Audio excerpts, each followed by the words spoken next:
In the daytime, it's just an empty lot. Nothing but a rich collection of dirt, weeds, and tall grasses that stretch all the way to the trees. But every now and then, when the moon is just right and when the air is so cold it hurts to breathe, the house appears at night. It's always the same. A dark, 19th century Victorian mansion, complete with spires and enormous windows. The kind of place you would never see out here in the boonies. I had trouble believing it was real the first time. One of my college mates played a prank and gave me a cookie which was a potent edible. I was up all night at home, waiting for the unexpected high to pass. That's when I first noticed the house, fully built, standing some odd 30 yards away. It was quite an experience, seeing a magical haunted mansion while thoroughly tripping. I thought it was just the THC playing tricks on me, but by the time I sobered up around 4:00 a.m., the house was still there. It was too real to be a hallucination, and too vivid to be a trick of the light. I took pictures on my phone from the living room, bathroom, and even the balcony.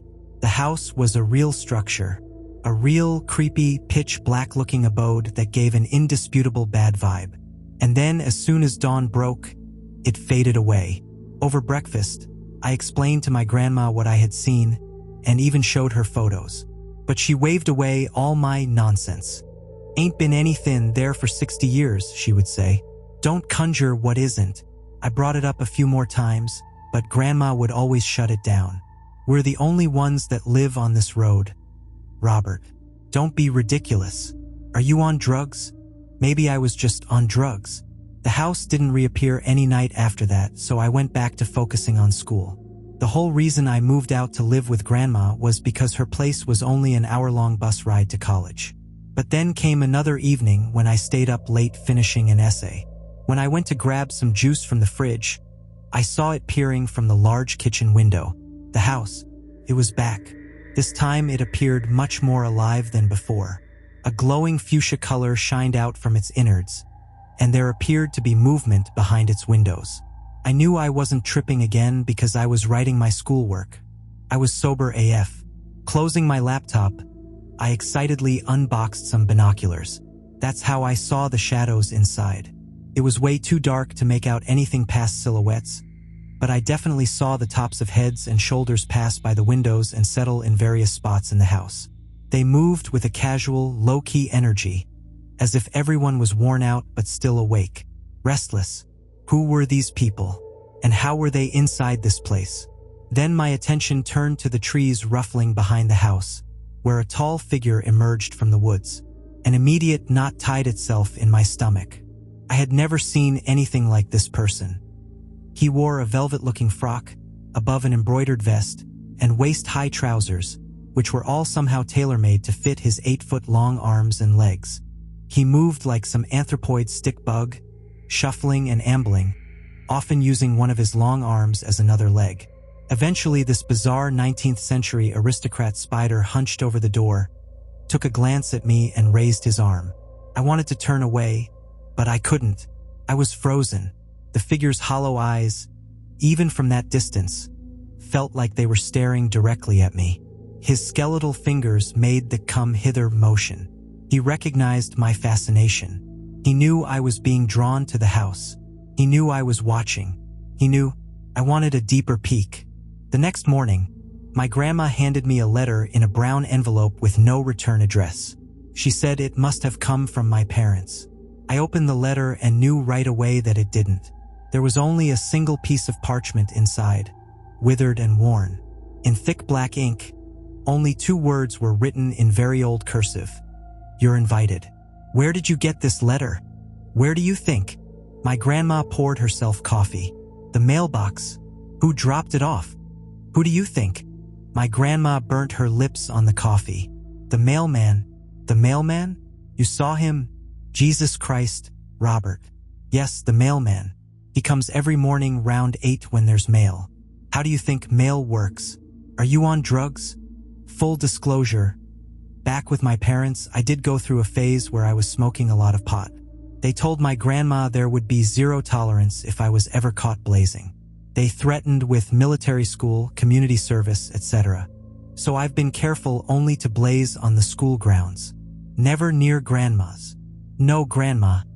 I was just wondering about the letter is all. Nothing else to wonder about. Now eat your breakfast. That night, after Grams went to bed, I played some Civ 6 to pass the time, eagerly awaiting midnight. Every 10 minutes I checked to see if that empty lot sprouted anything. But it stayed empty. By about 12:30 a.m., the house still hadn't arrived and I was disappointed. In a last-ditch effort, I put on several layers and brought one of my secret blunts with me. The first night I had seen the mansion when I was accidentally high, so I figured it couldn't hurt to smoke a little now and see what would happen. After quietly closing the front door, I walked several feet away to make sure the light in Grandma's room was still off. She was sleeping. With utmost secrecy, I brought the blunt and lighter to my lips when a chill wind snuffed out the flame. My fingers went cold. My stomach formed a knot. The house had returned, and this time it was standing closer than ever before. Barely 3 car lengths separated my grandma's place from its front doors. It's like it was presenting itself. I walked toward it, driven by an impulse I couldn't explain. The air was thick, almost electric. I just had to take a peek. The normally untamed weeds and bushes were now suddenly pruned and lining a cobblestone path toward the house. I walked along the polished granite pieces until I reached the first wooden step. My heart slowed. The shadows inside seemed to shift, like something was moving toward the door. I inched backward ever so slightly, keeping my eyes on the knob.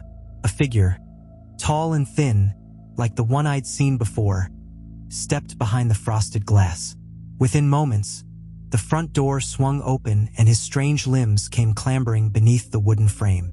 The second I made eye contact, I met the strangest, most disarming smile I've ever seen in my entire life. For a moment, it felt like I had known this man for a long time, like this guy was the uncle I used to visit each year. Only I knew that couldn't be true. The smile had some kind of aura, something that emanated a fake nostalgia. I couldn't really put it in words when it was happening, but I am telling you now in retrospect. This guy had a powerful charm in between his gleaming teeth.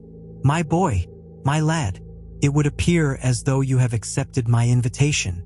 Yes, indeed. The 19th century aristocrat spidered over to me at a somewhat alarming speed. Please, allow me to introduce myself. I am Reginald Beddingfield Hollows, Esquire, the proprietor of this fine estate. His left hand effortlessly brushed the ceiling of the awning high above us. And you, my lad, simply must come inside. We have been dying to meet you. The demand is insatiable, my good boy. Inching away, I responded in a hushed tone. Who's been dying to meet me? Your friends. Inside the house. He tried to follow my gaze. They all know you, dear lad. They've been watching you for a long time. Come in. Come in. I could hear faint voices coming from deeper inside. It did kind of sound like a low-key house party. Somebody was delicately playing the piano. Can I think about it? Think about it? Reginald laughed, a perfectly pitched, high society laugh. What's there to think about, my boy? You've already accepted by arriving at my doorstep. You want to come in? My stomach was tensing up into some kind of triple knot. I was finding it hard to walk backwards. In fact, it would be quite rude not to come in. Quite rude indeed. Reginald's smile slowly dissipated, especially after all the effort we put in. Today was going to be your night, Robert. They're all going to be so disappointed. How did he know my name? Like some kind of flexible insect, he scooped his head down low to meet my line of sight. His teeth beamed at me with a glossy shimmer. You want to come in, Robert? We both know that. It'll be fun. Although I could feel my stomach contort itself further, an immense feeling of trust also breezed through my chest. It's like this was the 500th time I've met Reginald. It'll be fun? Riotous, Robert. A fete in your honor. A feast. A dance. The string quartet has been practicing for ages. Again, that feeling of trust. I went from being merely tipsy to fully drunk on Reginald's nostalgia magic. His arm lightly rested on my back, guiding me through the front doors. I entered the house. The air was cold. Freezing, in fact. I could see my breath in the dim light. The flickering purple glow came from several gaslit sconces on the ceiling. The walls seemed to stretch and warp, like the house wasn't quite real, like it was bending around me, enclosing me. I wasn't alone either. Figures moved in the shadows, their forms indistinct, their heads tilted in my direction. They looked human, but just barely. They watching me without blinking, staring with wide eyes. I wanted to scream. I wanted to run, but I couldn't.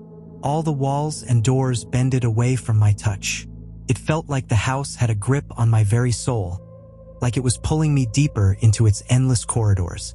One of the figures stepped forward, a girl also about my age. Her face was pale and stretched like a mask. She wore clothes that may have been in fashion about 20 years ago. "You don't belong out there anymore," she said softly, his voice almost tender. "You belong here now. You're one of us now. It was a mistake to step inside. Once you've seen what's behind those purple-lit windows, there's no escaping. The house never lets you go. I've had loads of time trapped in this house where nothing changes. I don't get hungry. I don't get sleepy. The police can't see the house, and they've blocked me for calling them too many times with my wild stories. My phone has been permanently stuck at 23% battery for God knows how long. Time doesn't seem to exist here. Only warping corridors and college kids who all say the same thing. I came out here to live with Grandma. It was only an hour-long bus ride to school. Across one of the ever-shifting hallways, I once discovered a painting of my gran, wearing the same kind of aristocratic clothing as Reginald. She stared out with the same passive face, those same disinterested eyes.